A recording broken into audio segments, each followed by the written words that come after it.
أهلا وسهلا بكم مشاهدينا الكرام. إصابة براهيم دياز وهذه التفاصيل، ولكن قبل بدء نرجوكم مشاهدينا الكرام بالاشتراك في القناة والضغط على زر الجرس. أعلن نادي ريال مدريد يوم أمس إصابة لاعبه براهيم دياز قبل مواجهة قاديش القادمة حاليا ضمن منافسات الجولة الرابعة عشر من مسابقة الدوري الإسباني لليغا. ويوجد براهيم دياز في تشكيل ريال مدريد الأساسي لمواجهة قاديش، لكنه استبعد قبل انطلاق المباراة وحل روديجو بدلا منه.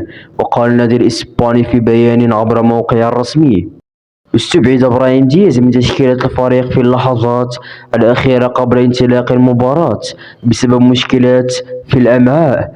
ويستهدف فريق ريال مدريد بقيادة مدربه كارلو أنشيلوتي تحقيق الفوز في مباراة اليوم لاستعادة الصدارة مؤقتا من جيرونا. ويحتل ريال مدريد وسط ترتيب الليغا برصيد 32 نقطة، متأخرا بنقطتين عن جيرونا متصدر الجدول الترتيبي، بينما يوجد قاديش في المركز السادس عشر ب10 نقاط.